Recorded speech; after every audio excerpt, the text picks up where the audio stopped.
Assalamualaikum warahmatullahi wabarakatuh teman-teman. Kembali lagi di channel aku. Udah lama banget aku gak bikin video ya. Kemarin aku bikin video tapi pokoknya aku udah agak-agak jarang banget bikin video nih guys ya. Dan aku ini perdana mau kasih sedikit pengetahuan buat kalian yang masih di Indonesia. Jadi banyak banget nih DM aku, kayak DM juga ada, kayak komen juga di TikTok, di Facebook juga nanyain tentang masalah berangkat ke Taiwan ya guys ya. Karena banyak banget nih orang-orang yang BB sekitar berat badan 70 ke atas itu disuruh diet sampai 60 kilo.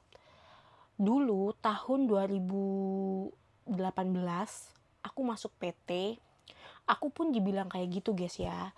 Jadi memang peraturannya seperti itu, tapi nggak semua PT peraturannya seperti itu. Ada juga PT yang mau ngambil TKW ya. Dulu waktu berangkat itu aku BB-nya berapa? Banyak yang pertanyaan. Banyak banget pertanyaan ini ya yang muncul.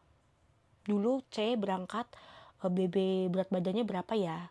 Terus aku jawab, aku juga jawab, tapi tuh jawab komenan kalian itu bukan aku nggak jawab, aku jawab tapi nggak tahu nggak muncul gitu ya. Sekarang aku bikin video buat kalian. Aku dulu waktu berangkat ke PT itu sekitar berat badan 75 kilo kayaknya, lupa, kayak pokoknya itu segitulah. Pas pertama kali daftar itu di PT apa itu lupa, aku nggak keterima karena medikalku nggak fit. Itu berat badanku sekitar 82 kalau nggak salah. Dan aku pernah sakit ya guys, kayak sakit terus turun sekitar 75-an. Nah pas 75 itu aku daftar lagi ke PT nih ya, ke PT kemarin aku, PT Bidar. Sekarang masih ada PT Bidar. Dia berangkatin aku. Di situ mereka memang menerima berat badan yang kayak 70, 80, karena kan pelan-pelan kita digembleng terus nanti kita bisa kurus kan, gara-gara mikir belajar bahasa terus kita jadi kurus kan, ada kayak gitu. Dan stuck itu aku berangkat ke Taiwan, itu BB ku berat badan itu sekitar stuck di 72 kilo berangkat itu. Dan di situ dulu aku jobnya itu kalau nggak salah tasau atau bersih-bersih. Itu berat badanku turun drastis di situ, sekitar dari 72 kilo sampai ke 50 kilogram ya guys. Karena sangat capek kerjanya juga, kayak intinya banyak kayak kerjaannya luar biasa, capek banget. Dan buat kalian ya yang pengen berangkat, kalau misalkan aku nggak keterima loh C, gara-gara mbak apa kak gitu, aku nggak keterima gara-gara katanya berat badanku nggak masuk. Coba deh, ada sampai sekarang pun menurut aku masih ada PT-PT yang masih memberangkatkan berat badan 70 ke atas ya guys. Cuman kalian pinter-pinter untuk nyari PT. Karena kadang-kadang orang PT itu takut kalian itu nggak dapat job guys. Makanya mereka itu nggak mau nerima gitu loh. Apa disuruh diet dulu kayak gitu. Mereka tuh takutnya kita itu nggak bisa dapet majikan gitu. Jadi ya kalau buat aku ya kalian cari-cari aja PT yang bisa berangkatin berat badan 70 ke atas. Tapi kebanyakan 70 ke atas itu ya udah mending ya. Karena di Taiwan itu kebanyakan nyari orang yang berat badannya itu nggak terlalu berat ya.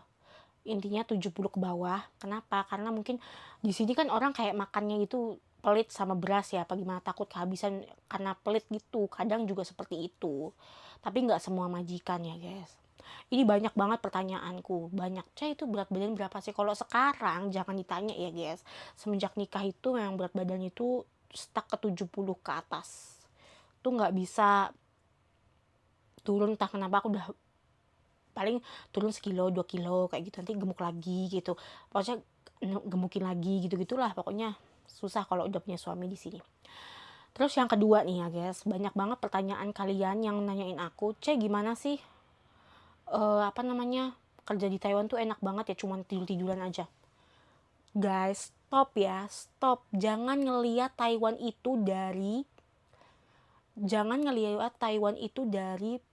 TikTok ya. Aku ngomong jangan lihat Taiwan itu dari TikTok. Kenapa aku bilang gitu? Banyak banget yang datang ke Taiwan itu tidak sesuai ekspektasi. Kenapa? Setiap orang itu rezekinya beda-beda, guys. Dan kerjaannya juga beda-beda. Jadi nggak sama ya, guys ya. Jadi jangan samakan kerjaan kalian nanti sama mereka. Aku takutnya kalian itu tidak sesuai ekspektasi kalian gitu loh. Itu yang berbahaya sih kalau buat aku. Nanti kalian sebulan 2 bulan kalian nggak betah, dan itu tuh sulit, guys. Sulit ya. Jadi kalau menurut aku ya mending kalian itu kuatkan mental ya. Jadi bener-bener kerja di Taiwan itu aku niatnya kerja kayak gitu. Jadi jangan kayak enak banget kerja di Taiwan bisa libur, nggak, guys. No. Terus ya, guys ya, yang ketiga, nggak semua kerjaan itu kalian bisa libur. Banyak banget yang nggak bisa libur, guys. Tergantung majikan kalian. Dan kalian dulu di job kalian waktu di Indonesia dapat libur apa enggak? Kayak aku dulu nih ya, job di Indonesia aku tuh nggak bisa libur. Jadi pas di Taiwan itu, di majikan itu aku nggak bisa libur, guys ya. Jadi nggak semua majikan itu bisa libur ya. Jadi kalian harus lihat job kalian sendiri. Dan nggak semua majikan itu ngizinkan libur. Kadang juga mereka itu ada yang jaga pasien yang udah lumpuh dan keluarganya itu nggak bisa jaga mereka. Jadi nggak bisa ngambil orang apa gimana gitu. Karena ngambil orang gantiin juga nggak gampang, guys ya. Apalagi yang stuck kerja di rumah sakit tuh susah banget buat libur, guys ya. Jadi jangan samakan semua, karena nasib itu kita nggak ada yang tahu ya, guys ya. Aku juga bisa libur setiap 1 bulan 2 kali atau satu minggu sekali, itu dikarenakan itu memang aku udah ganti majikan, guys. Jadi kita waktu di agency itu aku udah minta request pengen gaji segini, pengen liburnya berapa kali atau 24 jam berapa kali, itu aku udah ngomong sama majikan baik-baik ya. Nah itu sih poin-poin yang paling penting buat kalian yang masih di PT. Dan aku saranin buat kalian, minimal kalian itu belajar kosakata, guys. Kenapa aku bilang jangan sampai di sini kalian nggak bisa, karena nggak semua majikan itu sabar, guys. Dan nggak semua majikan itu bisa pakai HP Google Translate ya. Jadi makanya aku bilang kalian harus belajar kosakata, minimal kosakata yang setiap hari dipakai gitu ya, guys. Oke, mungkin segitu dulu dari aku. Semoga info ini bermanfaat buat kalian di Indonesia ya, guys ya. Jadi biar kalian nggak penasaran lagi dan nggak DM aku lagi, aku kasih tahu atau nggak komen. Kadang-kadang itu komen kalian muncul, cuman aku nggak bisa balas gitu. Aku udah balas tapi nggak muncul balasan komenanku itu gitu loh, guys. Jadi udah jelas infonya. Buat kalian yang masih di PT dan masih nunggu job, mudah-mudahan kalian cepat dapat job, mudah-mudahan kalian dapat job yang terbaik. Intinya semangat, jangan menyerah. Ciao. Karena Taiwan itu tidak seindah foto profil, jangan dilihat dari TikTok atau media sosial. Oke, guys. Terima kasih banyak ya yang udah ngelihat video aku. Bye-bye, sampai jumpa. See you the next time. Terima kasih. Assalamualaikum warahmatullahi wabarakatuh.